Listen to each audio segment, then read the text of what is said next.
Likewise. And then while it's not letting me share my screen, Zakia, for whatever reason. Will you pull up the slide? It should be in the welcome. That has and then while I hate that. It's not letting me. That has the speaker names on it. And that's on which deck? The one, it's all in the first opening? Okay.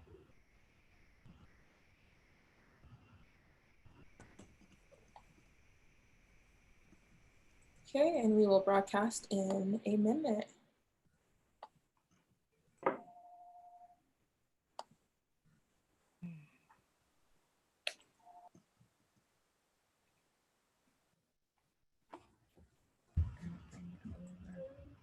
Hold on, Paige. 1 second.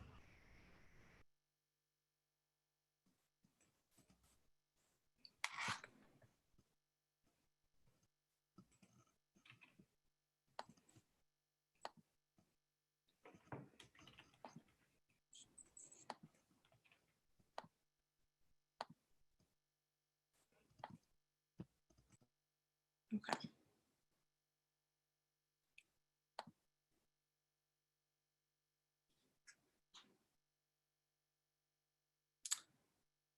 Good morning again, folks, as you're trickling in, or good afternoon, depending on where you are in the world.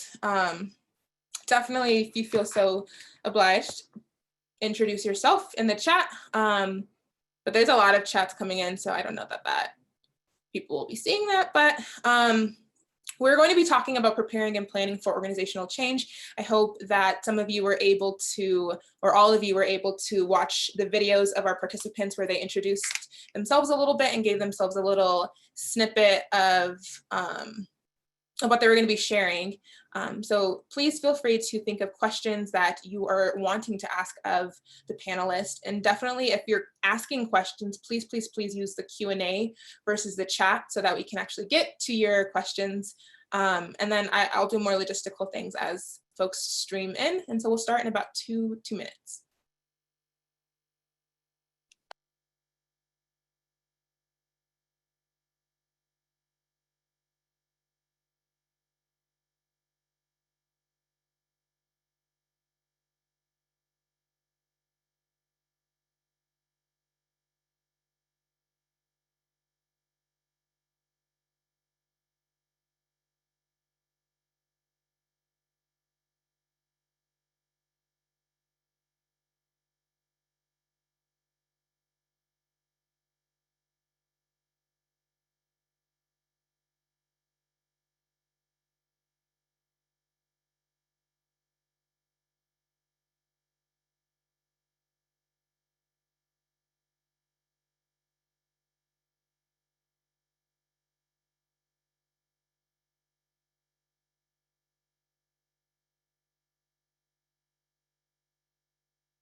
Wow, I love that everyone is all over. That's amazing to see.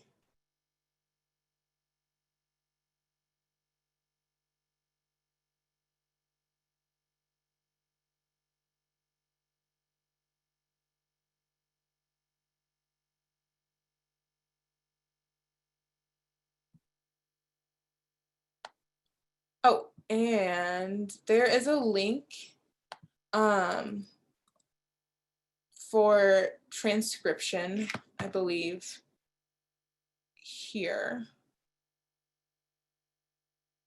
Where someone, I am blanking on their name, had a suggestion for a solution to our closed captioning issue. And so we are trying that out right now in real time. And so that link, I believe, is what should take you to the transcription. And if you're having issues with that, definitely ping the Q&A and we will try and problem solve and troubleshoot that for you all.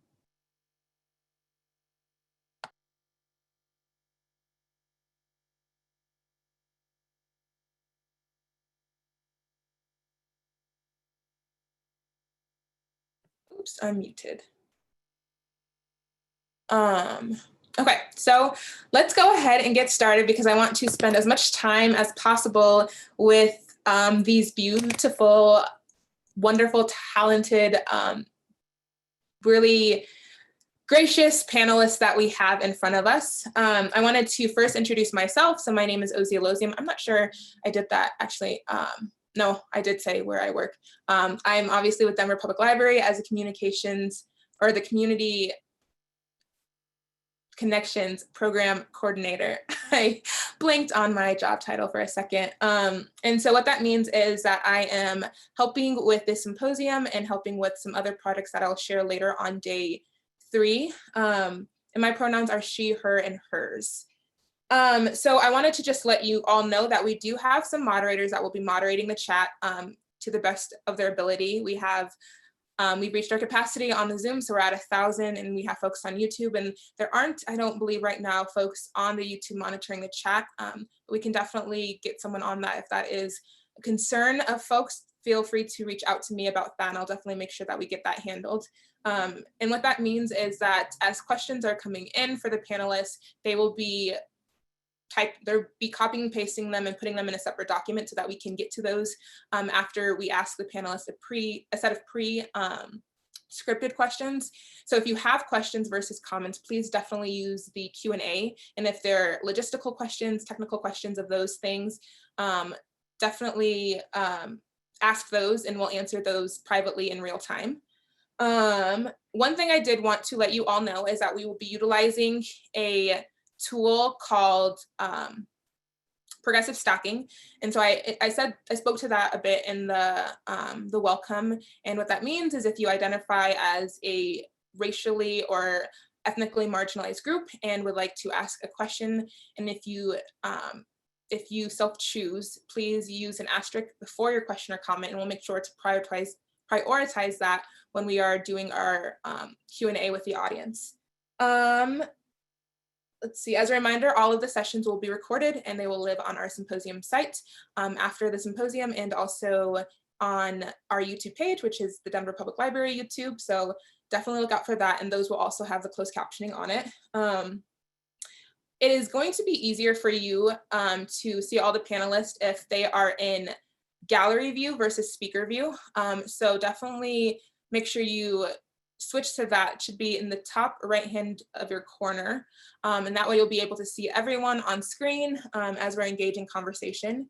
I think that's really it on my end. So without further ado, I will go ahead and introduce or let themselves introduce themselves, our panelists, and we'll go ahead and start up in the top corner with Ms. Juana Hans.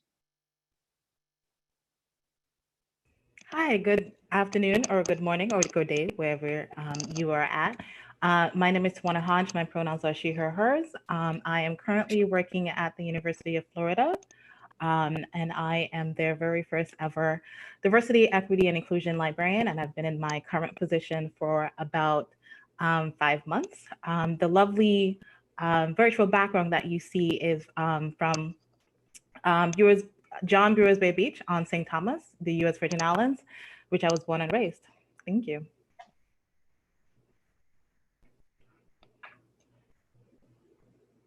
And we will go over to Julia.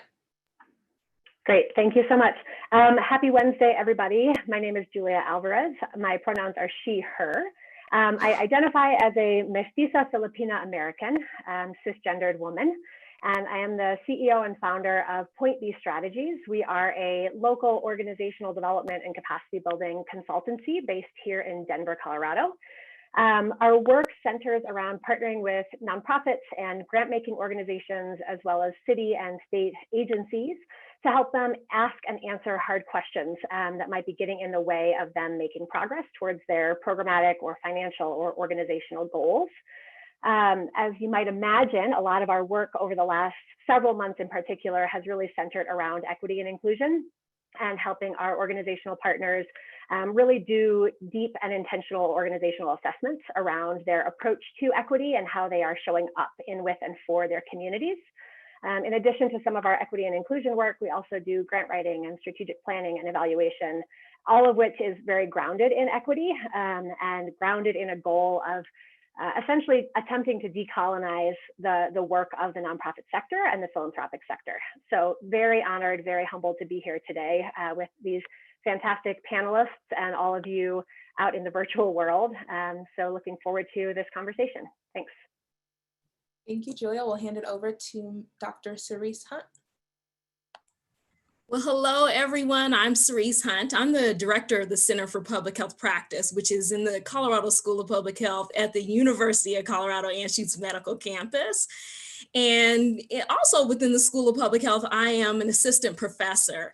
And the center, our whole mission is excellence in practice. So whatever arena, we want to support the work that's being done at a practice level, ensuring that theory, because we have all these different theories around equity, diversity, inclusion, cultural humility, all these different theories. But the struggle is, well, how do we really translate it to practice? And so I work with a team of folks. Well, that's our job. We help organizations really look at their equity, diversity, inclusion mission. And when I say organizations, we're looking at local, state government, community-based organizations, academic institutions, associations, and we offer EDI consultation, advanced training, and technical assistance for their entire organization. And not only do we provide this, our whole mission with individuals is to really lead them to that organizational change. So this topic is near and dear. My research focuses around organizational change as it relates to equity. So I just thank you for allowing me to engage and learn from all of you today. Thank you so much, Cerise. And we will, lastly but not least, we'll hand it over to Michelle, who will introduce herself.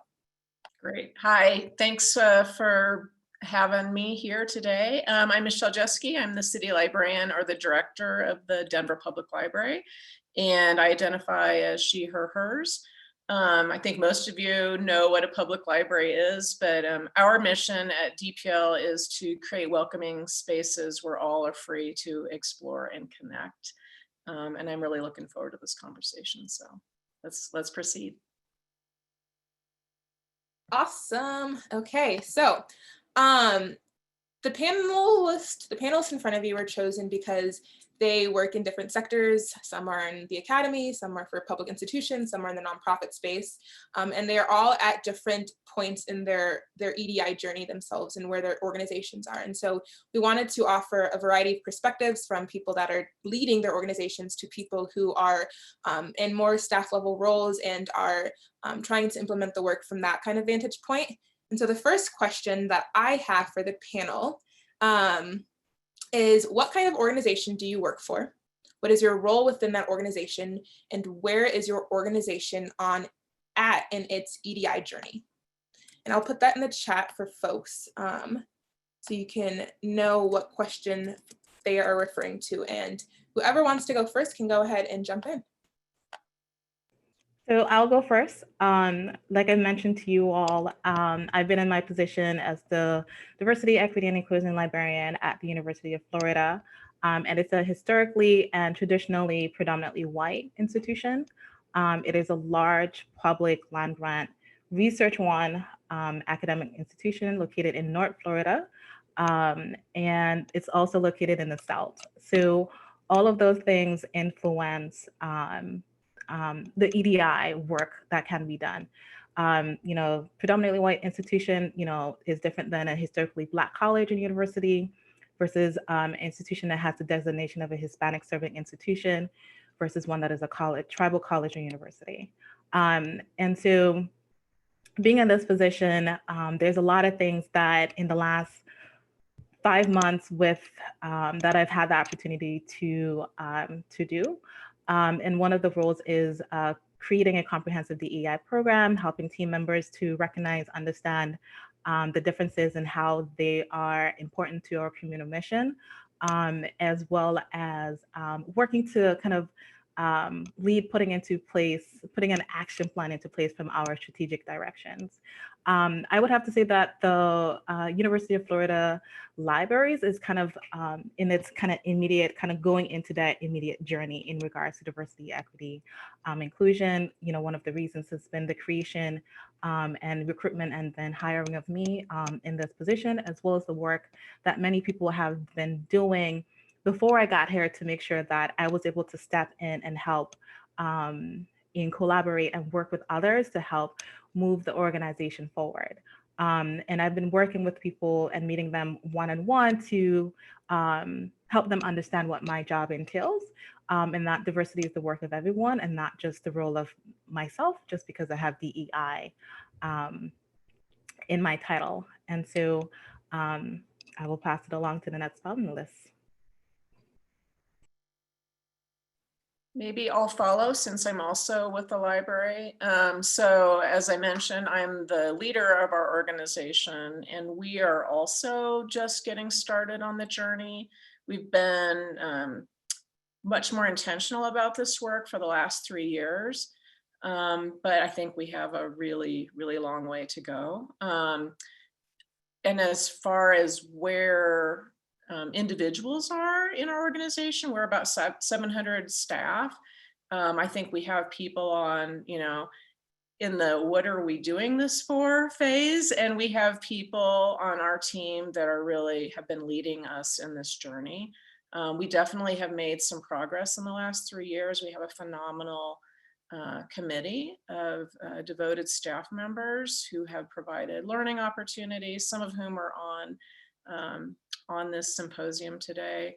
We're currently interviewing for an EDI manager position and really looking at how we can develop a team to coordinate and support the work. We recently got the results of a staff perception survey that really starts to show where we need to put some of our effort around including more perspectives, obviously diversifying our leadership, providing more targeted learning opportunities, really assessing internal and external policies and systems with a racial justice lens.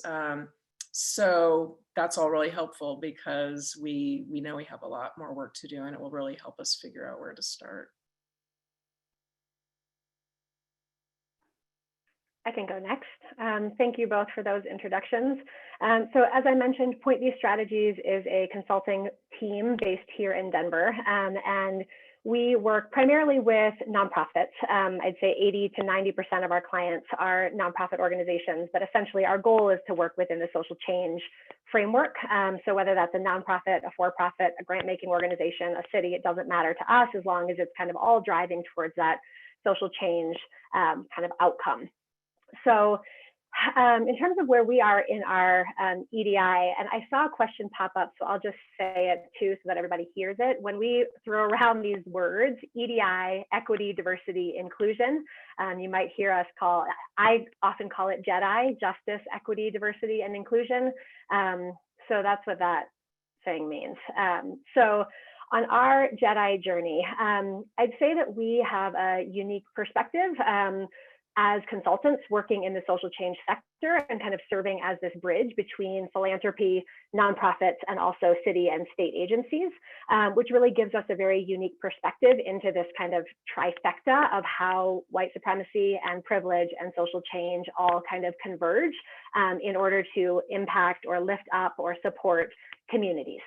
And so as we as consultants approach this work, we very much acknowledge that we have a lot of work as individuals in order to get our heads wrapped around our own positionality and how we show up in, with, and for our work. We also have a role of helping our nonprofit organizations and our nonprofit partners see their role in partnering with and for communities, and also helping the philanthropic world look at equity from a different perspective and think differently about how they use their money and how they invest and what that power dynamic looks like. So I'd say that we are similarly in kind of an early stage of our JEDI journey. And also we're in this very unique privileged position to get to work with nonprofits that are really on the front line or on the community line, the community edge of doing this work, which really gives us a very interesting perspective into how equity efforts are really impacting and kind of trickling down to or reaching the community level. And we just got a quick comment in that I should have stated up front. With the closed captioning, if you could speak as slowly as possible, that'd be very helpful. Not as slowly as possible, but slower. Well, hello, I'm gonna try to speak slowly, but in regards to the question, you know, I appreciate you framing it around journey. Because when I think, I'm going to speak to, because the center is part of the Colorado School of Public Health, so I'm going to speak to my organization and where we are as on this journey, because I follow suit with my organization. And it's been an interesting journey that has had its ups and downs and ups and downs and ups and downs. And so in that process, I just be mistaken to even not acknowledge that. But what's been great is we've done some great things throughout the years, you know, having like a climate survey where we're talking to faculty, staff, and students about their experience, and not only talking about it, but intentionally bringing the work to our executive committee to say, okay, what's going to be your plan? Within the school, we have an inclusive excellence committee that has a tri-chair model. And on there, all the associate deans, so institutional leadership, directors of HR, faculty, staff, and students all engage in this committee. And the committee has also been supporting the work to really assure that we're aligning, but it's a great mechanism to, you know, create accountability for our efforts. And then we just recently completed, the timing of this is perfect, we launched our 2020 Equity, Diversity, and Inclusion Plan. And so we were actually in the implementation phase where we've taken all of our information, revamped, we're ready to prioritize this work. And then I just spoke and have been working with the dean and leadership now for, you know, because we had to pivot. You know, this whole climate of what's going on with COVID-19, all the injustice that's going on with Black bodies and folks of color. We've had to pivot our work to really reflect on where we are now. And now we have a whole plan that's about to be released. I guess I should be speaking to this on how we as a school are going to dismantle structural racism. So we've taken the commitment, our dean has made the commitment to, you know, dismantle structural racism and has pulled together a plan that's going to be released. In addition to that, we don't have dedicated leadership. So we will hire for an associate dean for diversity, equity, and inclusion. So we're just on this path and seizing the opportunity to ensure that we are creating mechanisms for accountability in this work. Awesome, thank you all for that. And it's good to see that you all are at different stages on your journey. And so speaking to that, because this symposium is specifically focused around workplace development, how has your organization promoted equity, diversity, and inclusion in workforce development? What initiatives or strategies, both formal and informal, has your organization employed? And I'll put that again in the chat box.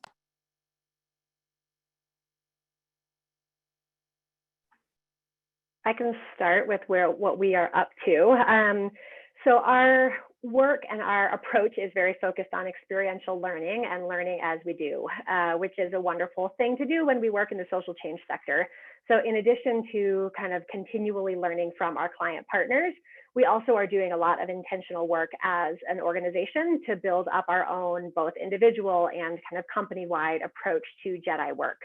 So some of the things that we do, we offer professional development dollars for staff to attend specifically JEDI-based trainings.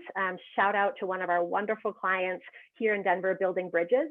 They are hosting fantastic workshops always, and especially right now, that our staff attend on a fairly regular basis to help them understand their own identities and our own positionality in this work.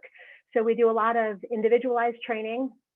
We talk about JEDI work very regularly in our weekly staff meetings and have spent a lot of time this year, both prior to and during everything that's going on, working on kind of what our equity statement looks like and what our equity statement feels like in action, because we are very aware of the fact that posting an equity statement on a website only goes so far.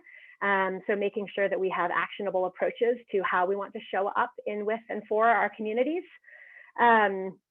And we also create space within our work for our own individual growth. So I'm hoping that some members of my staff are participating in the symposium this week. They are all offered time away from their clients, compensated by the company, to be here this week, because this is important work to us. So we also acknowledge that, you know, different folks experience their own Jedi growth differently. And so we also make sure that we have space within our organization for personal approaches to this work. So whether that means that you take 3 hours on a Friday to read a book or listen to podcasts, and that's what you need for your growth and your journey, great. If it means that we are reading articles and things as a team, great. If it means that we are having really intentional, authentic conversations with our clients about this work, great. So as much as possible, we are trying to approach this with a lot of humility and with a lot of kind of space for our own both personal and organizational growth around Jedi.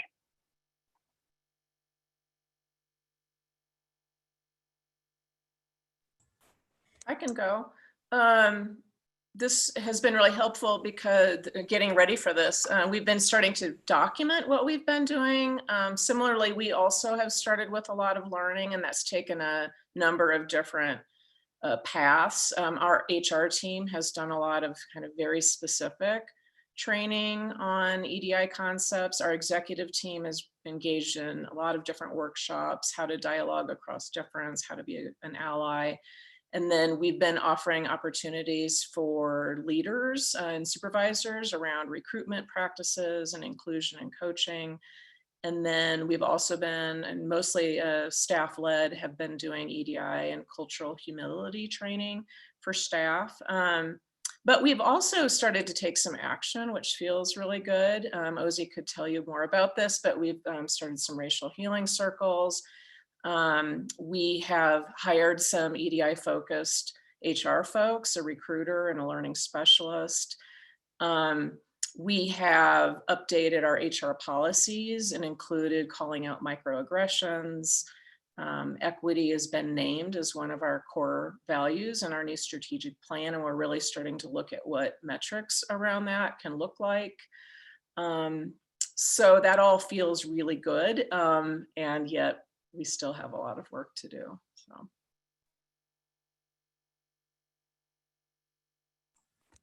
So as we look at trainings, similar to what's been stated, we intentionally ensure that as an organization, as those folks that are doing the work, that we engage in development. And so there's continual engagement ourselves, just to ensure that we are aware of our blind spots, our triggers as we engage in this work.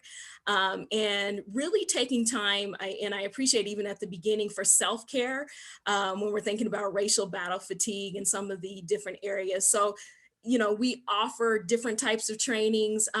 Now, the work that we do within the center and the work that we do with organizations to advance their equity, diversity, and inclusion work is we start with assessment and working to assess their needs. So we don't jump in and work with organizations. That consultation, we don't jump in thinking that we know the answers. And when we talk about assessment, we're looking at the entire workload, the workforce, from frontline all the way to senior leadership. Typically, I'm just gonna let you know that I really need leadership, executive leadership support in engaging in this type of work. That's one of our core values, is to have executive leadership, those folks that can make decisions, that can bring about change.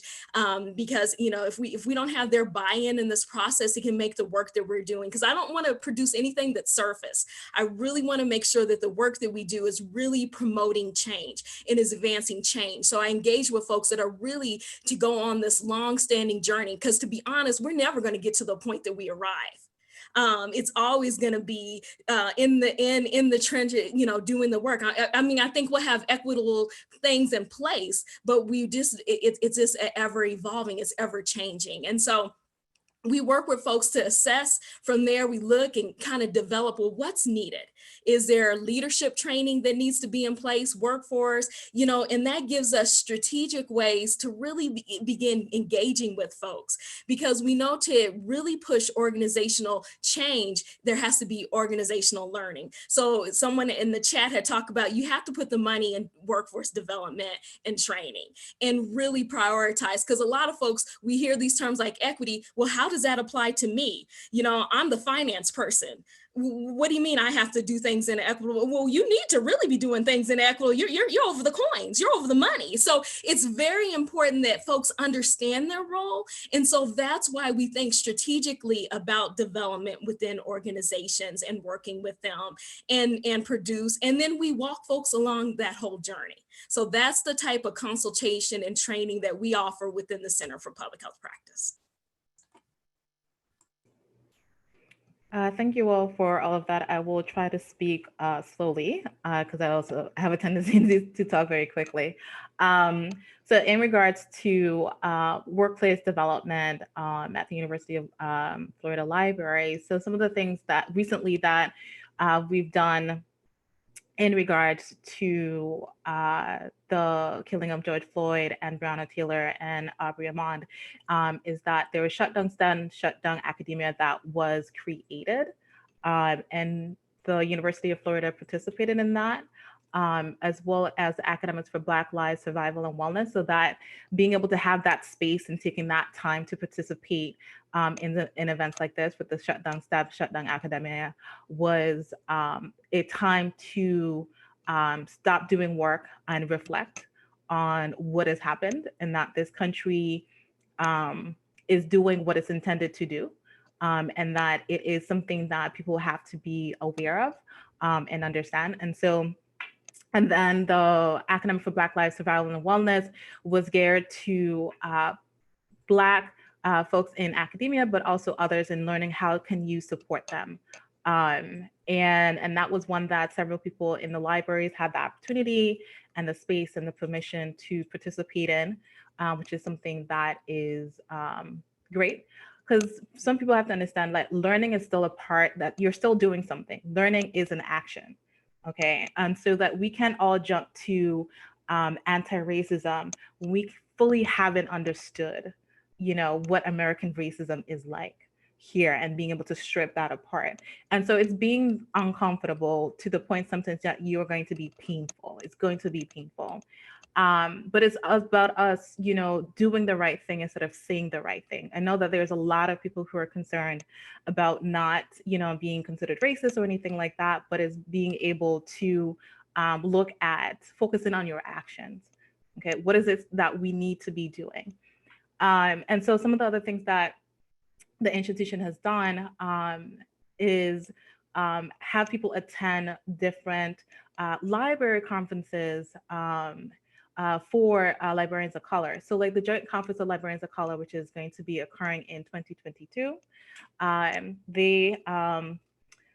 other conferences before that, they have made available funding for particularly staff of color to attend, and other staff to attend conferences like that, as well as with the hiring. Since I've started, I've had individual consultations with people and basically meeting people where they are.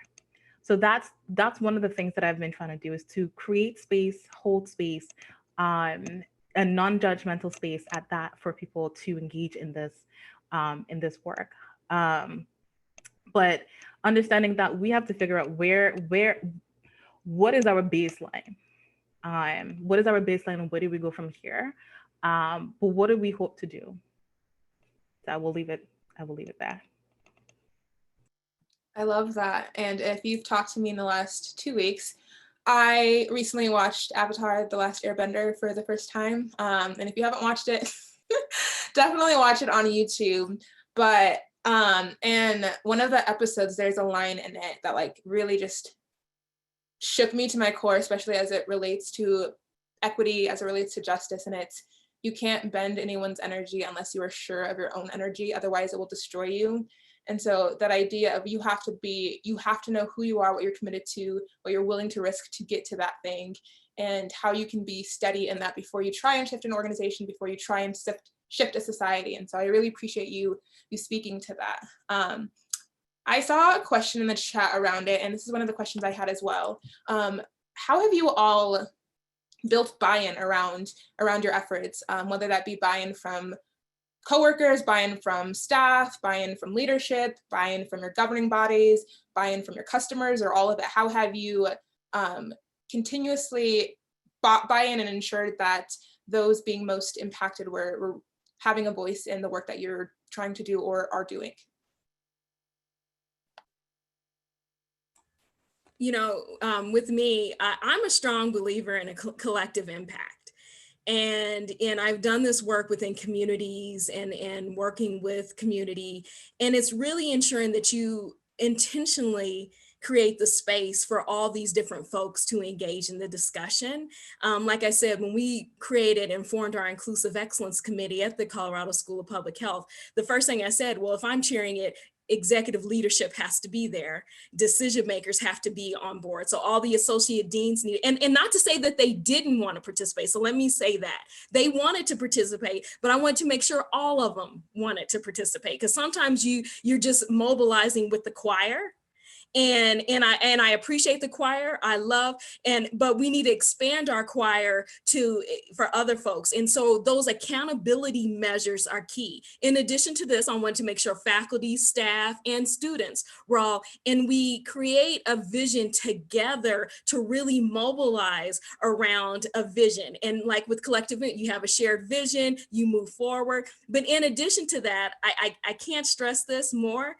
I didn't get on board until my dean said, I will support the work of the committee. So we regularly present to the executive committee our reports, what's going on, what's not working. And so it's really ensuring that the leadership body supports, because you need to be able to do this work, that we're making some progress.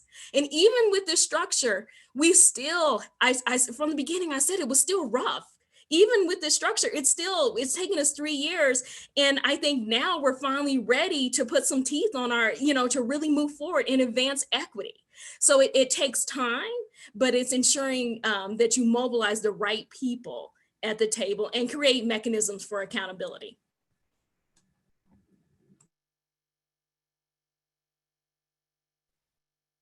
I will just echo that completely, and also really re-emphasize that it's not just top down. That is very important, because if the decision makers are not at the table or at the picnic basket or at the whatever you're doing this at, then nothing is going to change. And I love, Cerise, your emphasis on not only getting kind of the rubber stamp box check from your dean or from that kind of C-suite, but that you are actively engaging the members of leadership. And then underscoring also the importance of making it from the grassroots up as well. So not only that the leadership is bought in and engaged, but that you are talking through assessments and processes that are going to work throughout the entire organization, and not just through the staff, but on down through whomever those beneficiaries, constituents, whomever those people are that are the kind of recipients of the work. So I think engaging folks at all levels is incredibly important. A couple of other things that we focus on. One is we don't start any equity work with clients or with partners until we have a clear understanding of what their why is.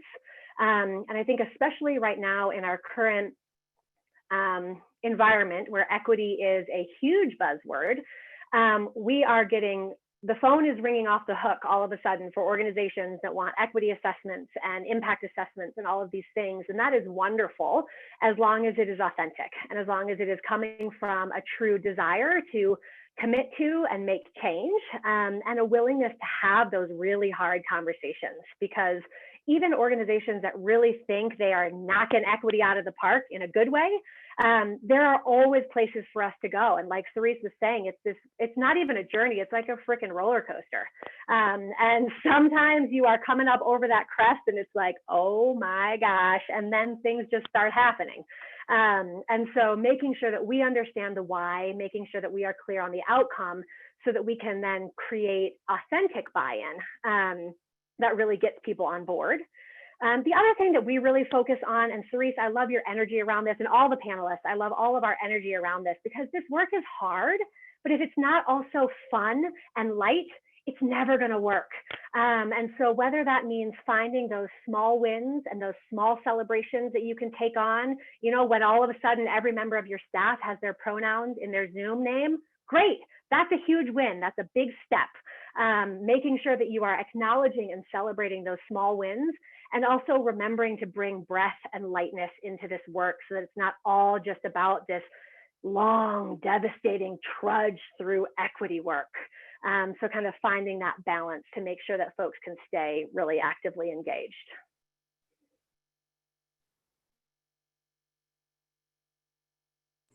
So I would like to add to that. So with me being really new to this work, kind of being in a formal position where I'm focusing on diversity, equity, and inclusion, you know, for 40 hours a week, and only doing this for 5 months itself, I was kind of just like anxious about preparing for this presentation, because like all of these other panelists are amazing, have been doing this work for like a really long time, and they're going to have so many nuggets of wisdom. And in regards to this question, I'm in the process of mobilizing people and building buy-in. One of the things that I've been doing is, and as a part of my onboarding and orientation in this position, and that onboarding and orientation doesn't just stop after the first week or after the first month. For me, I believe it's something that is ongoing, or at least it's there for at least 6 months or a year, especially in brand new positions, and especially if people are looking to create a position that has the words diversity, equity, and inclusion in the title, and that person is new to the organization or new to that institution, being able to provide them with the support system necessary and the time that's required to learn the organizational culture. And to figure out who are the allies and accomplices and liberators that is going to help them in this work. From, in this case, since I work at an academic institution, from student employees to administration, as well as people outside of the library system. And so I've been meeting with people who are willing to meet with me. And as I build my program, I want it to be reflective of the needs and the wants of the people employed at the library, which is 280 something people. And so that's a lot of people that I hope to meet with over the course of the time that I'm here with. But one of the things that I've also been doing is just meeting people where they are, as you all have said. Because there are some people who are on the radical side of things who, you know, want to dismantle white supremacy, who is already doing the work, who's already creating equitable, inclusive workspaces and places for patrons. But there are other people who may not understand, you know, why diversity equals our survival. And one of the things that I've just trying to do is focusing on making sure that people can come to work as they want to show up. So they don't have to be invited. I hate the table analogies. Like if somebody has to be invited, there's still the power dynamics that's involved there. Somebody still has to say, hey, you come, you're invited to this table. So, you know, working towards how can people show up the way that they want to show up in their with their authentic self. And so that's something that I've been kind of thinking about and working on, and utilizing the power of the people who've been doing this work, and also connecting it to the mission, vision, goals, and strategic directions of my library, as well as the University of Florida. Awesome, thank you all. I cannot believe we're running out of time already. I do want to give us one last question because it did come up, and it was one of the ones I had as well. How does your organization fund this work and sustain funding to continue this work? Is equity built into your budget? And for organizations who might not have the budget for it, what advice could you offer about being able to help support these efforts financially? I can start. We need to do more work around carving out budget, but we have prioritized this and moved money around so that we could fund training, so that we could find new positions to focus on this work. And that's hard. We all know that means stopping something else. So I think just acknowledging that that's a piece of this. We also have been advocating for funding from the city, and we've been going after grant money, this symposium being part of that, but also in some other ways. So any way that we can find money right now to support this, we're going to do, including rearranging some things.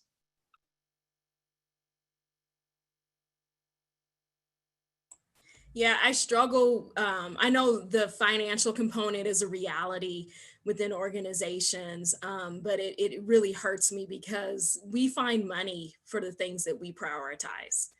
We've all seen this within organizations, how this person's let go and we're having a hiring freeze, but yet we see 2 more people get hired in that process. So it's important to ensure that when you're embarking in this work, that equity, diversity and inclusion is a priority, as Michelle stated.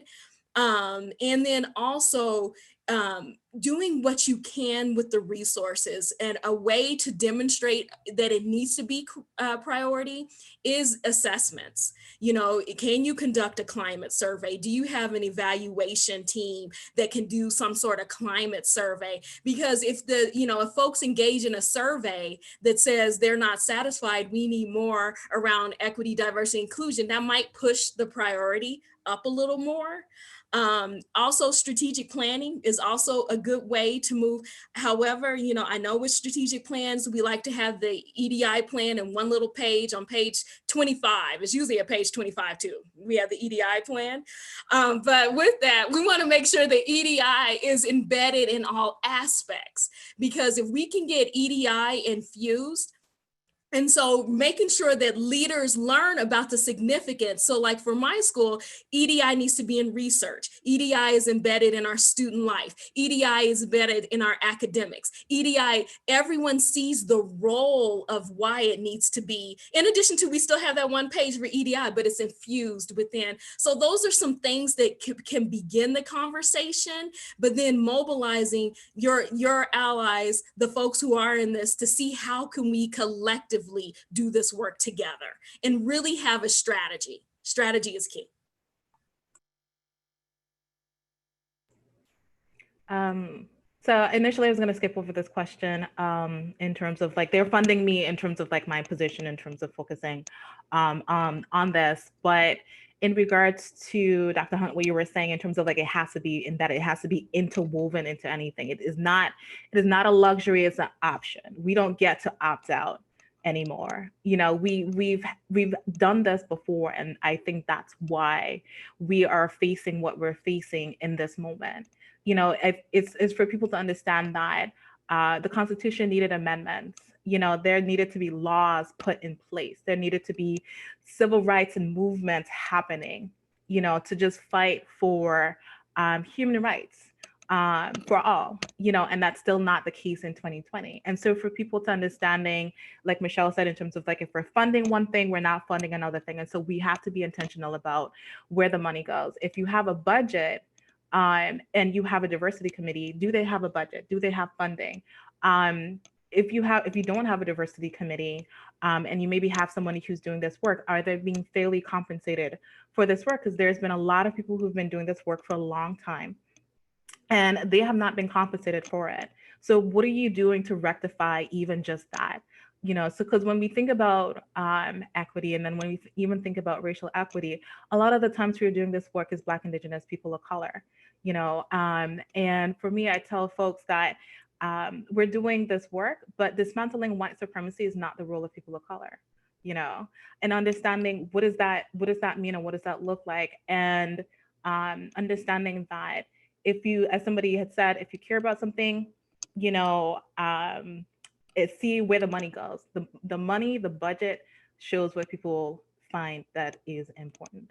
And so if this is something that we are intentional about, that we want to go beyond just statements and messages, where the month of June was just nonstop statements and messages galore, we have to figure out, what are we willing to sacrifice? And what are we willing to even at times incentivize people? What are we doing to require this, because if you're just self-selecting, then it might be the same people that is showing up time and time again. And so it's having the conversation about what is going to work for, being located at a predominantly white institution in the South. And that might be different than an institution located in the Pacific Northwest, because there's a lot of different cultural norms, even just historical norms that influence this. And even thinking about that intergenerational and historical and current trauma, where people don't trust institutions. Even libraries have a lot of work that they need to do. The only thing that I'll add, thank you all for those perspectives. I think they're super right on. And I love the kind of bringing in this perspective on how and why and who dismantles white supremacy. We are in a unique position in our work. Again, like I said, working with nonprofits and philanthropy, it is my belief and our company's belief that the nonprofit industrial complex, if you will, was formed on the backs of the white supremacist philanthropic situation. And so there's a lot to dismantle in both of these worlds that we live in.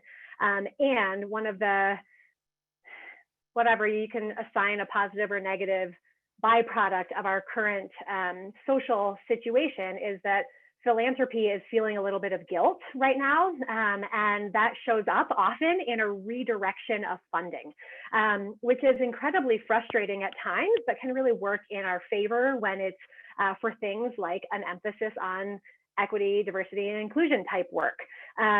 So I encourage organizations that are listening right now, if you don't know whether your agency or your organization or your company have a budget for JEDI work, there's a lot of money coming out of philanthropy right now, very founded in white supremacy guilt, which is wonderful. So go ahead, let's redirect it into this good work. Call Dr. Hunt, have her come out and do some work with you. Call me, call us, we'll come work with you. There's good money flowing right now in the world for equity work. And so yes, again, it's like put your money where your mouth is, and it's happening in bits. So we see that a lot of our clients are getting funding either through philanthropic partners or boards of directors that have all of a sudden awakened to the fact that the board of directors might not mirror the population being served. And as such, it's time for the board of directors to engage in some more of this thoughtful work, which often has money associated with it. So a lot of times boards of directors are also stepping up to fund or to create line items for organizations when it comes to this equity work. So lots of ways to do it. Don't let money be a barrier. I know it feels like it, but there are ways to get this work to happen with you, for you, in your agencies. So you just got to find it. Thank you all. I saw a couple questions around accountability and assessment. Day 3 is going to be geared towards a deeper conversation around how do organizations hold themselves accountable and what do some assessments look like. I will post in the chat the one and I'll talk more about it on day 3, but the one that we have used or we were using for our environmental scan, and it is an equity, diversity, and inclusion organizational scan. And so it looks at how EDI is embedded into your organization. So it's a Qualtrics survey. So if you would like to just scroll through it to see what it looks like and all of those things, that is available there. But the last question that I will ultimately leave you all with, that also is in our question and answer, is what has been the biggest barrier to this work for you and your organization, and how did you struggle through those barriers, and what supports were the most helpful for you?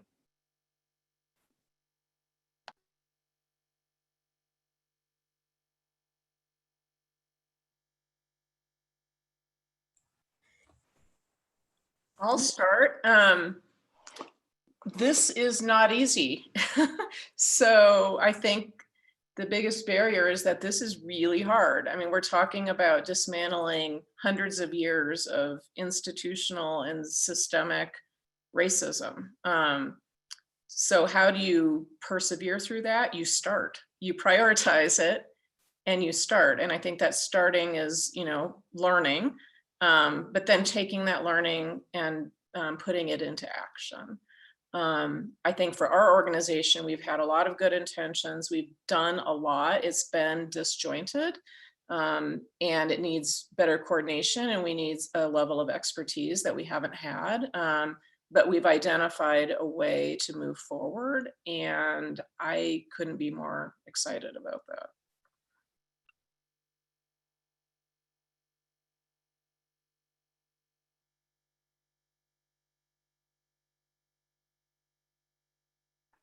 Just watching for who's going to unmute. Okay, I guess I will share. I think for us, what we experience primarily in our work with our clients is honestly, and Ozzy brought this up in the welcome session, but we exist in this very hidden world of pervasive white supremacy culture. And even when we don't acknowledge that that's where and how we are showing up, it's how we are kind of indoctrined to show up. And so when I say white supremacy culture, what comes into my head are the kind of qualities of white supremacy culture that come up through showing up for racial justice.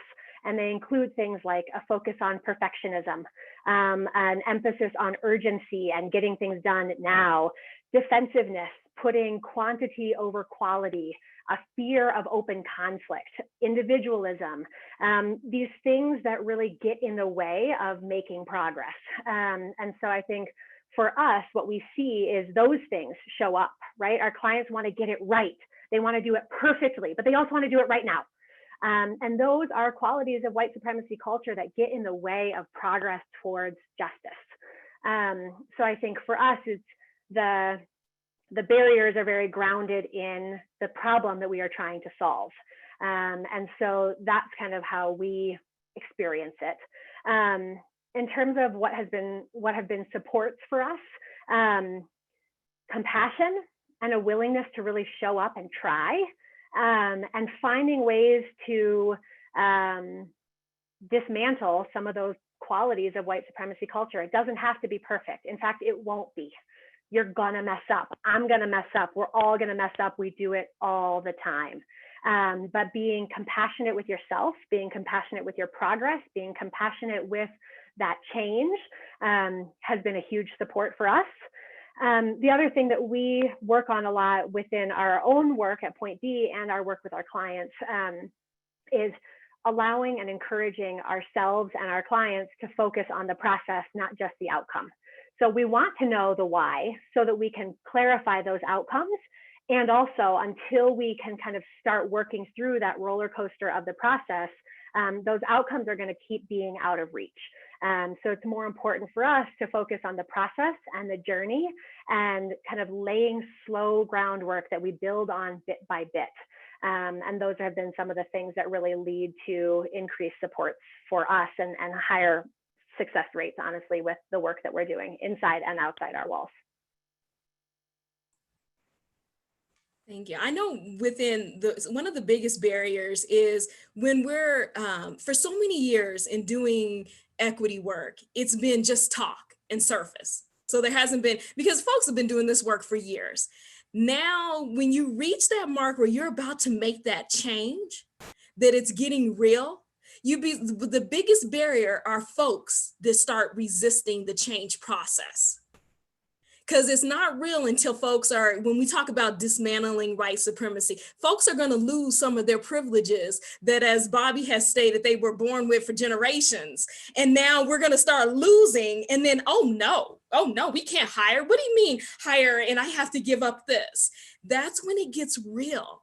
And that's been my biggest barrier. The way that I have tried to overcome that, because that was a new revelation, because I was like, well, you know, when you get to that point that people actually want to change, so working with organizations doing the work. So as I'm embarking in this journey and we're seeing change, now I'm thinking ahead, what would be some of those barriers to change? Who may resist the change process, and thinking ahead of the game. So being proactive in my strategy to kind of get an idea who's kind of not engaged in the discussion and find out why. So if there's someone that I know that's kind of checked out, I'm going to reach out to them, because I was like, I can't, you know, a year from now, I can't have you shooting, you know, darts at my plan and trying to tear it down. I need to know up front. So just know who you're working with, know your organization. Not only who's the least engaged, but who has the most to lose. Because Yes. they are going to be, that's going to be the biggest factor. They're going to be the ones that might come out as, yes, we've got this. And then as soon as it starts to impact. So yes, echo all that. Just to add to that, I would say being conflict averse. So, there are some people who don't want to engage in conflict or having challenging, difficult, controversial conversations. And engaging, understanding that conflict is not a bad thing. And kind of like having that capability to engage in those difficult and challenging conversations that I think the world is having and has been having for the last 6 weeks or since 2020, to be honest.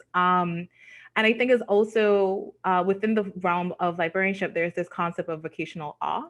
So it describes a set of ideas, values, and assumptions that library employees have about themselves and the profession.